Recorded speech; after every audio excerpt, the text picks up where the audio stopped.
तो गौ माता को हम जैसे बेसहारा रोड पे कैसे छोड़े, ये चीजें देखने की जरूरत है। सरकार अपना काम कर रही है। अभी जैसे नंदियों की संख्या कम करने के लिए हमने एक योजना शुरू किया। भारत सरकार, राजस्थान सरकार मिल करके योजना चला रही है, सेक्स सॉर्टेड सीमन योजना। वो 70 रुपए का डोज सीमन का डोज गोवंश के लगेगा। आई करेंगे तो उससे 90% बछड़ियाँ पैदा होगी, 10% बछड़े पैदा होगी।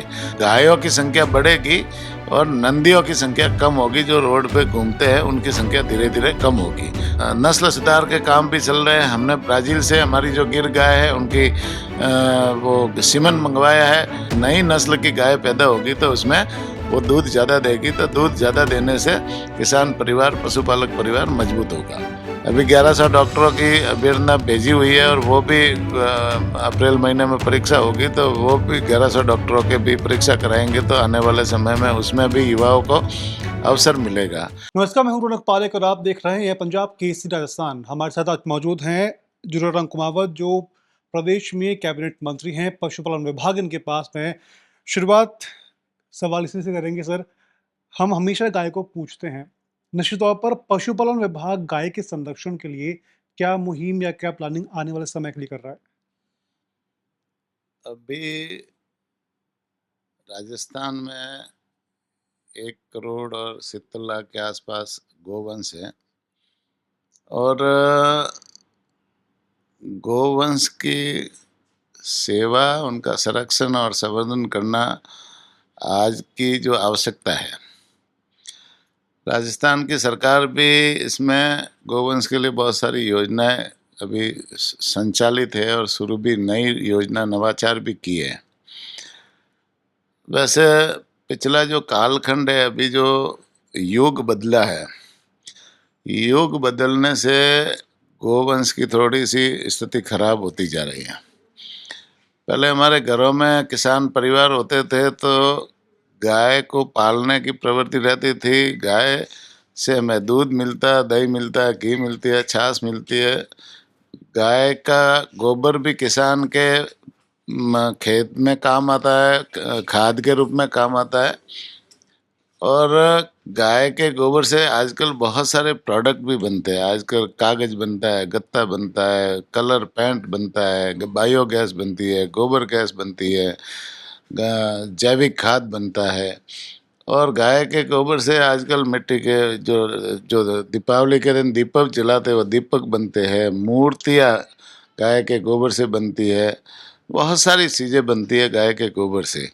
साथ ही साथ में गाय का जो गोमूत्र है, गोमूत्र भी हमारे जीवन में उपयोगी साबित होता है। गाय के गोमूत्र से गो अर्क बनता है और गो अर्क से डायबिटीज, बीपी, चर्म रोग जैसी बीमारियां ठीक होती है।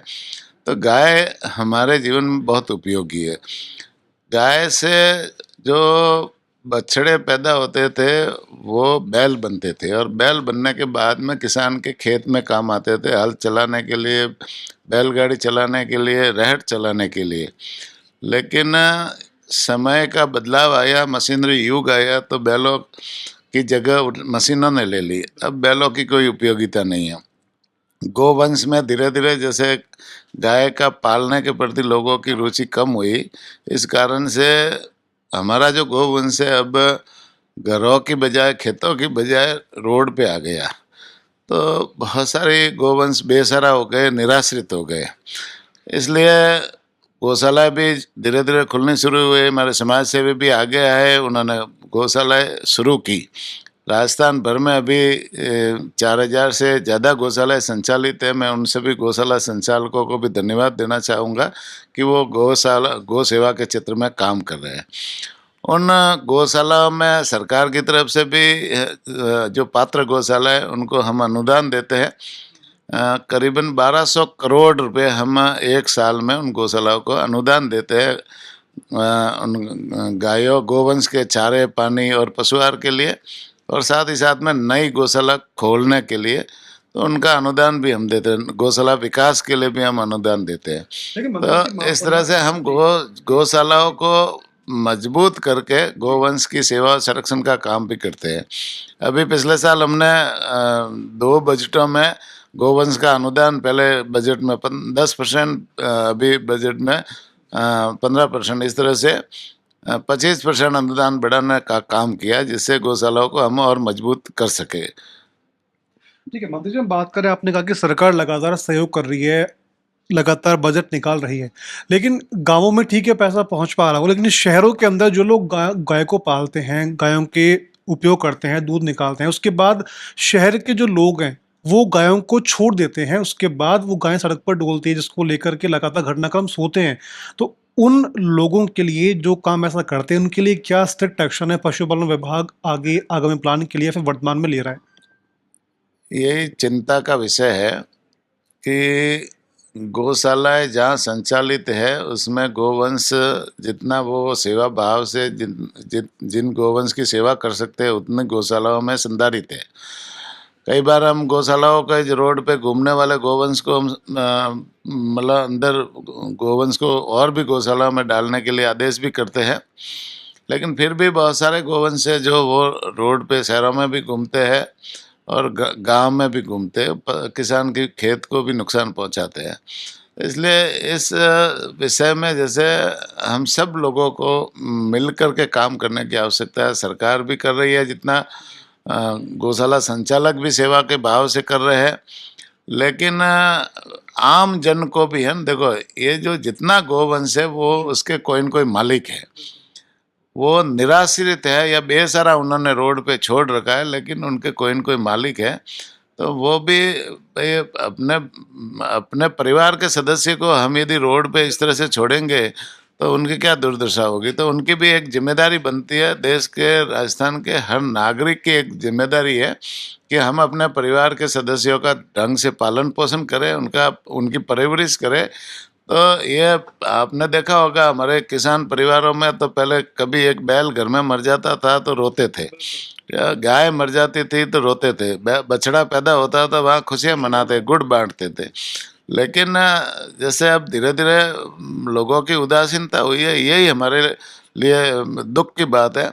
लेकिन आम लोगों को सबसे मैं तो आह्वान करना चाहूँगा कि हम लोग हैं न गाय के प्रति समर्पित रहे। गोवंश, गाय में 33 कोटि देवता बसते हैं और गाय विश्व की माता है, और गाय से हमें ये सारी चीज़ें प्राप्त होती है, इसलिए तो गाय को गौ माता माना है ना।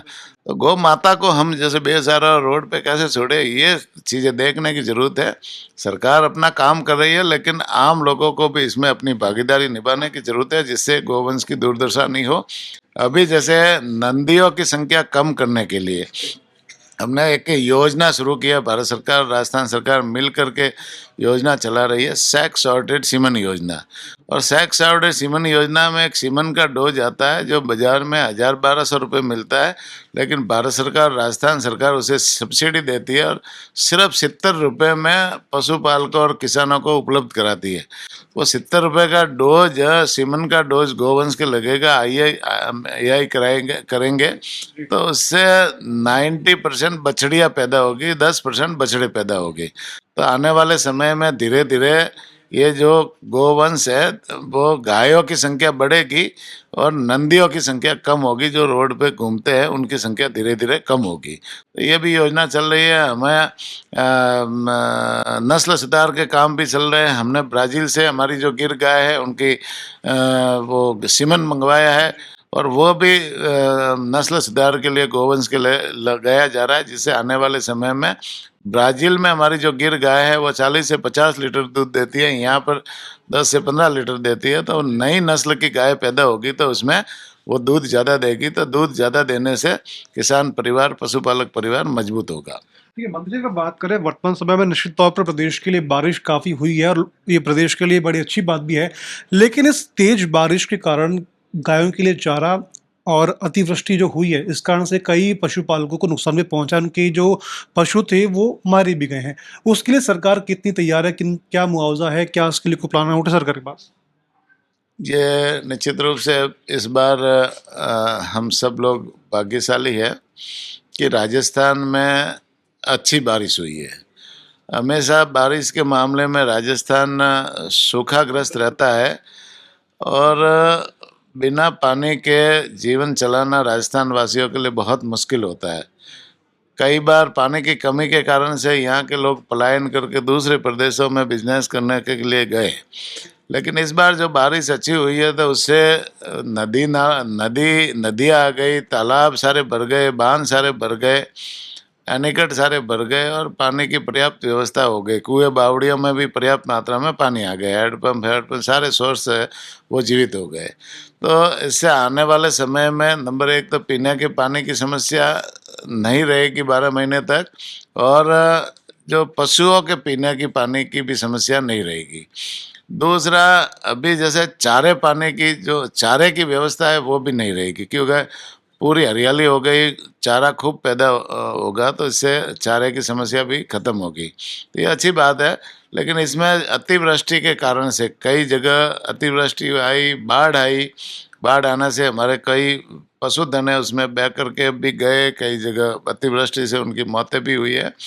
हमने सभी जिला कलेक्टरों को निर्देशित किया है। अभी कल माननीय मुख्यमंत्री जी ने बाढ़ राहत के संबंध में, आपदा के संबंध में सभी मंत्रियों, सभी प्रभारी सेक्रेटरियों पर भी, सभी विभाग के सेक्रेटरी के साथ में बैठक हुई थी और सभी विभाग के अधिकारियों को भी निर्देशित किया है कि जहाँ भी पूरे राजस्थान में कहीं पर भी किसी पशु की मौत हुई है, गोवंश की मौत हुई है, तो उनका प्रॉपर जल्दी से जल्दी उनका सर्वे करके उनके प्रस्ताव मंगवाए और उनको राहत के तौर पर जो नॉर्म्स के अनुसार जितना मुआवजा है उनको जल्दी से जल्दी उन किसान पशुपालक के खाते में डाले, जिससे उनको इस आपदा के समय में उनको राहत मिल सके।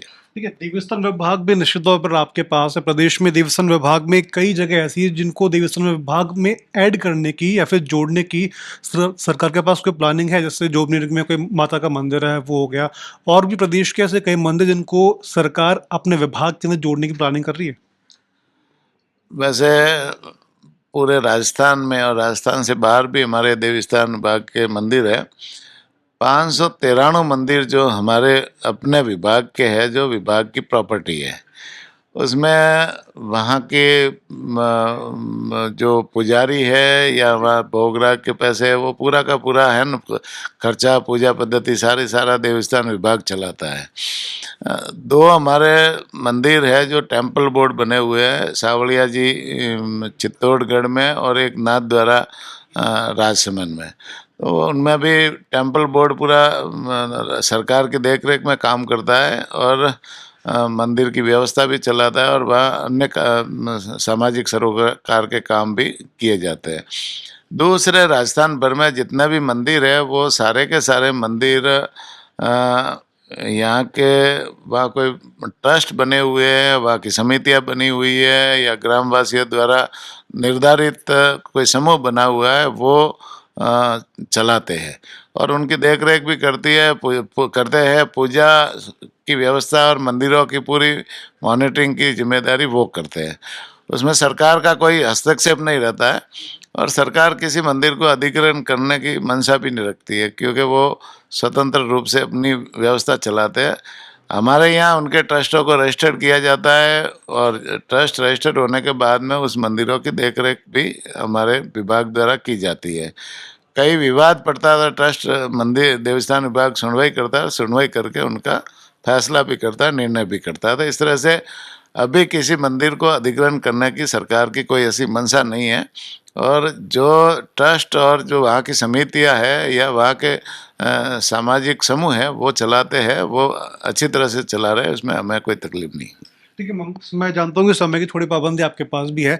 मैं लास्ट के कुछ 2 सवाल रहेंगे कि मंदिर समितियों में निश्चित तौर पर सरकार इन्वॉल्वमेंट सीधा नहीं करती, लेकिन फिर भी वहाँ पर कुछ ऐसी घटनाएँ सामने आती हैं, जो प्रदेश में उन जगहों का नाम को खराब करती है। कुछ दिन पहले आपको याद होगा कि मारपीट का वीडियो भी मंदिर के सामने वहाँ से आए थे। तो ऐसी घटनाएँ श्रद्धालुओं के साथ में ना हो, प्रदेश में और सैलानी बाहर आएँ, वहाँ पर लोग जाएँ दर्शन करने के लिए, उसको लेकर के सरकार कोई स्ट्रिक्ट प्लान तैयार कर रही है? निश्चित रूप से जो मंदिर राजस्थान भर में है और चाहे वो ट्रस्ट चला रहे हैं, समितियाँ चला रहे हैं या अन्य जो सामाजिक समूह चला रहे हैं या देवस्थान विभाग चला रहा है, सभी मंदिरों में जहाँ बड़े बड़े आयोजन होते हैं, बड़े बड़े मेले होते हैं और लाखों की संख्या में जहाँ श्रद्धालु आते हैं, उनकी पूरी मॉनिटरिंग सरकार करती है। वहाँ परमिशन हमारे अधिकारियों से उनको लेनी होती है मेलों की, और मेलों की मॉनिटरिंग सरकार करती है।